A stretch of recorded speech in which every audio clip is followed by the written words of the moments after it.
এই যে আমার মা পিঠেপুলি বানিয়েছে, পিঠেপুলি বানিয়ে আমাকে দিচ্ছে।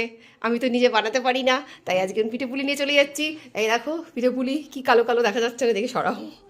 এই যে তোমরা দেখে নাও পিঠেপুলি, এগুলো দেখা যাচ্ছে না, বাড়িকে দেখাচ্ছি। আমি আর বাড়ি পর্যন্ত পৌঁছালাম না, এখানেই বসে গেলাম পিঠেপুলি নিয়ে। আমার মা আমাকে দিয়ে দিল দুধ পুলি।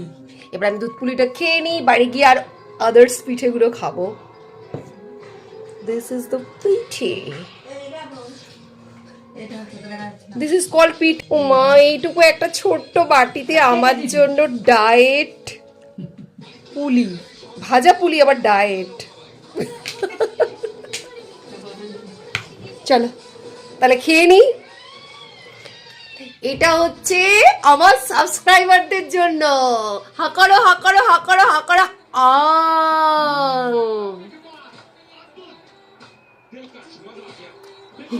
মা আসছে।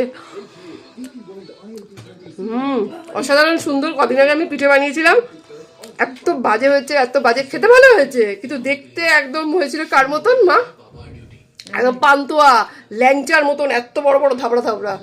কিন্তু এটা দেখো সাইজটা। পুলি আমি এরকম বানাতে পারতাম, কিন্তু জানি না কেন আবার পেটে বেরিয়ে চলে গেছে।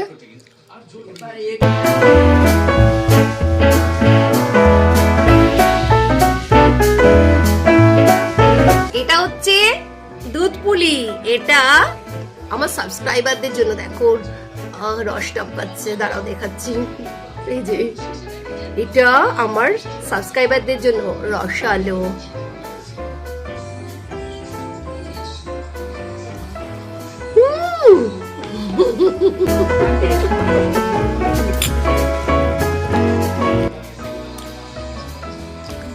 তোমরা আমাকে লিখে জানাও কে কে বাড়িতে পিঠেপুলি বানিয়েছো।